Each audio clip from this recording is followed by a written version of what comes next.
आज अंडा तरकारी करथिलु। आज पाग भल थिला। तो आज सांग माने स्वागत मोर आगुटे ब्लॉग वीडियो न। तो अपन माने केनता अछन मुई भाबुछि अपन मन बाते थे खुशी थी। तो आज वर्षा पाग करुथिला बेले भल लागुथिला। तो किनी मैं अंडा रांधमा बोलिया कहली आधे अंडा के सीझे देली। तो देखि आसली बाहर केते वर्षा होउथिला। तो किनी हमर आडबेस्टर नु पेन तले पडुथिला। तो यहाँ देखनी बेल उड़ी गला न। तो अमन की खेबार के दे देली इटा मुई। तो दुई माझी बुढ़ी आनलु खेलु बाबू की आमर माने तेल तुला मखई करी सुई देली न। तो सुईला बाबू तमे यहाँ दुई माझी खाऊछु इटा। तो मैं आज अंडा और सलाद कर देली न और आचार आनिथिलु आचार दिन खे देलु।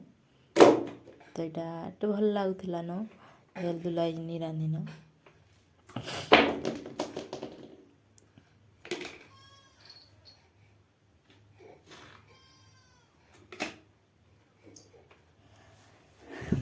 बादल पाकुला बेले बेसी वर्षा होता बाबू टे रहे निकनी तो आज वीडियो हेल्की ना। बाय बाय जय जगन्नाथ।